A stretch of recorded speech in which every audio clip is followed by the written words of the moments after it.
ان کا یہ بھی کہنا تھا کہ بھارت کے ورلڈ کپ نہ جیتنے کی صورت میں ان کو دھچکا نہیں لگے گا، کیونکہ کھیل میں ایسا ہوتا رہتا ہے، کسی ایونٹ میں مسلسل میچز جیتنے والی ٹیم کا ایک دن برا آتا ہے۔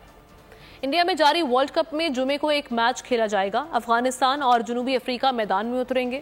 میچ پاکستانی وقت کے مطابق دن 1:30 بجے شروع ہوگا۔ پروٹیز پہلے ہی سیمی فائنل کے لیے کوالیفائی کر چکے ہیں۔ نیدرلینڈز کی ٹیم 10ویں اور آخری نمبر پر ہے۔ دیگر خبروں میں آپ کو بتائیں کہ عوام بدحال، پی ٹی آئی رہنما خوشحال۔ پی ٹی آئی کے 3 سالہ دورے کرپشن کی نایاب کہانی۔ چیئرمین پی ٹی آئی کے فرنٹ پرسن فرح شہزادی بھی اپنا حصہ بٹور گئیں۔ اثاثوں میں دن دگنا رات چگنا اضافہ، مالیت 520 ملین روپے تک بڑھ گئی، غیر ظاہری اثاثے 15,300% بڑھے۔ کرپشن ان لمیٹڈ، عوام کی ترقی لمیٹڈ۔ پی ٹی آئی کے دور میں فرح گوگی کی غضب کرپشن کی کہانی۔ چیئرمین پی ٹی آئی کی فرنٹ پرسن کے اثاثوں کو پر لگ گئے۔ 3 سال میں 4,520 ملین روپے کا ریکارڈ اضافہ۔ 2020 میں 950 ملین روپے کے اثاثے تھے۔ ان کے غیر ظاہری مگر ملکیتی اثاثے 3,825 ملین روپے ہیں۔ ظاہر اثاثے 420%، جبکہ غیر ظاہری اثاثے 15,300% تک بڑھے۔ رشتہ داروں اور دوستوں نے جو مال بنایا وہ الگ، ان کے ساتھیوں میں احسن جمیل گجر نمایاں ہیں۔ دسمبر 2019 میں پراپرٹی ٹائکون سے آؤٹ آف کورٹ معاہدہ، یو کے کی کرائم ایجنسی سے 190 million pound P T I حکومت کی جھولی میں آئے۔ فرح گوگی کے 2021 میں پراپرٹی ٹائکون سے معاملات طے پائے، 240 کنال زمین اپنے نام کروائی۔ رشوت ملتے ہی پی ٹی آئی حکومت نے 460 بلین روپے ہر جانے کے کیس سے توجہ ہٹا لی۔ چیئرمین پی ٹی آئی کا ساتھ ملا تو فرح گوگی 2018 میں ٹیکس ایمنسٹی اسکیم سے بھی خوب مستفید ہوئیں۔ 489 ملین سے زائد کالا دھن جائز کروا لیا۔ فرح گوگی کے بینک اکاؤنٹس کی تعداد میں 2019 سے 21 تک مسلسل اضافہ ہوا۔ 426 ملین روپے کا بھاری سرمایہ صرف ایک بینک اکاؤنٹ میں 47 ٹرانزیکشنز کے ذریعے ڈپازٹ کیا گیا۔ اس کے علاوہ فرح گوگی، احسن جمیل گجر اور ان کے پارٹنرز کے ملک بھر میں 102 بینک اکاؤنٹس سامنے آئے۔ ان کی کل مالیت 14.5 ارب روپے ہے۔ اس بارے سابق وفاقی وزیر رانا ثناء اللہ کہتے ہیں کہ پاکستان کی تفتیشی ایجنسیاں فرح گوگی کی واپسی کے لیے کوشاں ہیں۔ فرح گوگی ہو یا کوئی اور ہو، بیرون ملک سے لانے کا قانون ہے۔ رہنما نون لیگ عطا تارڑ نے کہا کہ ملک کی دولت دونوں ہاتھوں سے لوٹی گئی، فرح گوگی کو فوری واپس لا کر قانون کا سامنا کرنا چاہیے۔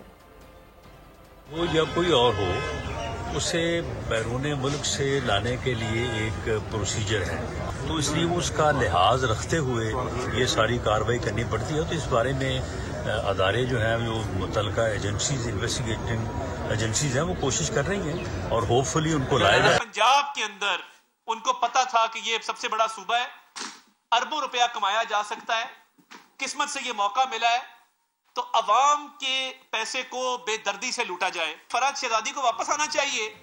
ملکی دولت دونوں ہاتھوں سے لوٹی گئی، فرح گوگی کو فوری واپس آ کر قانون کا سامنا کرنا چاہیے۔ سابق اٹارنی جنرل اشتر اوصاف نے کہا کہ نیب معاملہ دیکھے، کیس سے ملک کی بدنامی ہو رہی ہے۔ اسما بخاری بولیں کہ اثاثوں میں اتنا اضافہ کرپشن سے ہی ہو سکتا ہے۔ کہ جو کنٹرولر تھے ان کو علیحدہ کر دیا گیا، اور آپ کے پاس وہ فون ریکارڈنگز بھی ہیں جس میں وہ ڈانٹ رہی ہیں کہ یہ آپ تصویریں کیوں لیتے ہیں، اور یہ صرف ایک گھڑی کا معاملہ نہیں، بہت ساری گھڑیوں کا ہے۔ اور آپ دیکھیں گے کہ اس ایک پرٹیکولر گھڑی جس کا بہت شور و غوغا ہے، اس میں بھی یہی خاتون ملوث ہے، انہی کا نام لیا جا رہا ہے۔ ہم تو اس لوٹ مار کا ذکر جو ہے بزدار کی حکومت کے اندر بھی کرتے رہے، اور میں اس وقت بھی بہت سارے ڈاکیومنٹس کے ذریعے بھی اور ویسے بھی، یہ کسی جادو کے چراغ سے نہیں ہوتا، یہ کرپشن کے ذریعے ہی ہو سکتا ہے، یہ کک بیکس کے ذریعے، منی لانڈرنگ کے ذریعے ہی ہو سکتا ہے۔ اور میں سمجھتی ہوں کہ یہ جو باہر محترمہ تشریف لے گئی ہیں، ان کو واپس لایا جائے انٹرپول کے ذریعے، اور یہ پاکستان کا، پنجاب کا پیسہ ہے جو یہ لوٹ کر اپنے جو ہے وہ انہوں نے اثاثے بنائے ہیں، ان کو اس طرح سے جو ہے وہ چھوڑنے کی کوئی، بالکل میں بڑا سخت مطالبہ کرتی ہوں۔ چیئرمین پی ٹی آئی نے پریس کانفرنس میں فرح گوگی کو ڈیفینڈ کیا، حکومت جانے کے بعد بھی لا تعلقی ظاہر نہیں کی۔ رہنما ایم کیو ایم پاکستان مصطفیٰ کمال کی بول کے پروگرام ایسے نہیں چلے گا میں گفتگو۔ مزید کہا کہ اگر چیئرمین پی ٹی آئی کی ناک کے نیچے سب کچھ ہو رہا تھا تو وہ نااہل ہیں۔ پی ٹی آئی حکومت میں کرپشن کے لیے وزیر اعظم ہاؤس استعمال ہوا۔ جب آپ یہ کوئی ان سے لا تعلق نہیں کر رہے. جب ان کی حکومت گئی ہے اس کے بعد جو انہوں نے پہلی پریس کانفرنس کی حکومت جانے کے بعد, لوگ یہ سمجھے کہ یہ اپنے کارنامے بتائیں گے 4 سالوں میں کہ لوگوں کے لیے کیا کیا. انہوں نے پہلی پریس کانفرنس میں آ کے کہا کہ فرح گوگی بے قصور ہے, فرح گوگی بیچاری ہے. فرح گوگی کو انہوں نے ڈیفینڈ کیا پوری پریس کانفرنس میں. اگر عمران خان صاحب کو ان ساری چیزوں کا پتہ نہیں بھی تھا نا, جب بھی وہ اس سے زیادہ قصوروار ہیں, اس لیے کہ اس کا مطلب وہ اہل ہی نہیں ہے اس پوزیشن پہ اور اس رتبے پہ رہنے کے, کہ جن کے گھر میں جو ہے وہ ڈاکو بیٹھے ہوں, ان کی ناک کے نیچے سب کچھ ہو رہا تھا انہیں پتا, پھر بھی وہ اس پوزیشن اور لیڈر ہونے کے قابل نہیں ہے یا وزیر اعظم ہونے کے قابل نہیں ہے, پھر اس عہدے کے لیے پھر نااہل ہیں اگر ان کو پتہ بھی نہیں تھا اس کا. ان کا ریفرنس تو عمران خان صاحب تھے, وزیر اعظم ہاؤس تھا, وزیر اعظم آفس استعمال ہوا ہے باقاعدہ ان ساری چیزوں میں. توہین الیکشن کمیشن اور چیف الیکشن کمشنر کیسز سماعت کے لیے مقرر کر دیے گئے ہیں. چیئرمین تحریک انصاف کے خلاف توہین الیکشن کمیشن کیس کی سماعت 13 نومبر کو ہوگی. چیئرمین تحریک انصاف کے خلاف فرد جرم کی کارروائی عمل میں لائی جائے گی. اسد عمر فواد چودھری کے خلاف توہین الیکشن کمیشن کیس کی سماعت بھی 13 نومبر کو ہوگی. اسد عمر فواد چودھری کو ذاتی حیثیت میں طلب کیا گیا ہے. الیکشن کی آمد ہے, سیاسی جماعتیں متحرک ہیں. مسلم لیگ نون نے بھی قائد میاں نواز شریف کی ہدایت پر سیاسی سرگرمیاں تیز کر دی ہیں. ایم کیو ایم پاکستان کے ساتھ پھر بیٹھک لگے گی. مسلم لیگ فنکشنل سے بھی اہم مشاورت کی جائے گی. شہباز شریف اس حوالے سے کہتے ہیں کہ ترقی کا سفر پھر شروع کریں گے.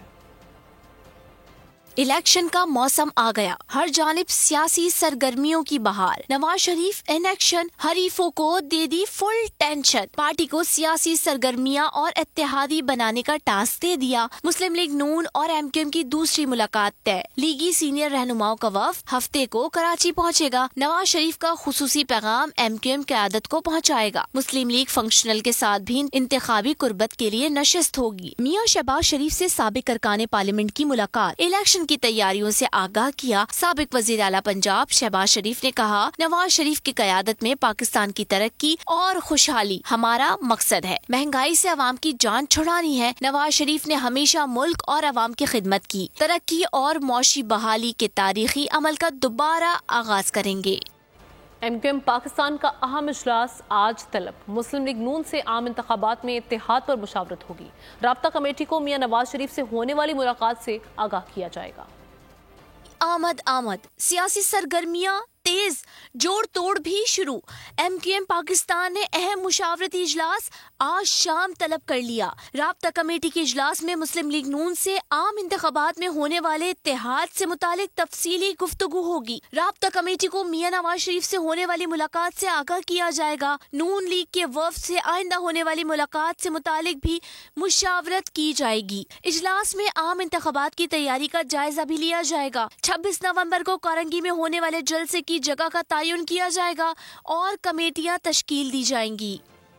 نیا پاکستان ہم بنائیں گے. 75 سال میں جو کام نہیں ہو سکے وہ کریں گے. استحکام میں پاکستان پارٹی کے رہنما جہانگیر ترین کی ٹیکسلا میں گفتگو.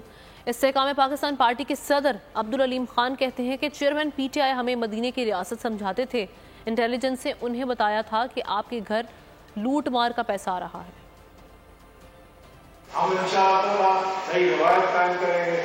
کوشش کریں گے کہ ہم اپنا مقصد پورا کریں. کوشش کریں گے کہ ہم اپنے حق کے لیے جدوجہد کریں. کوشش کریں گے کہ ہم آپ عوام کے لیے محنت کریں. اب پرانی باتیں بھولیں, آگے دیکھیں. ہمیں سکھاتا کیا تھا مدینہ کی ریاست. مدینہ کی ریاست ہمیں سمجھاتا تھا. وہ جو انٹیلیجنس ایجنسیاں وہ آپ کو کیا بتاتی تھی؟ وہ بتاتی تھی صرف ایک بات یہی تھی کہ آپ کے گھر میں بے ایمانی کا مال آ رہا ہے.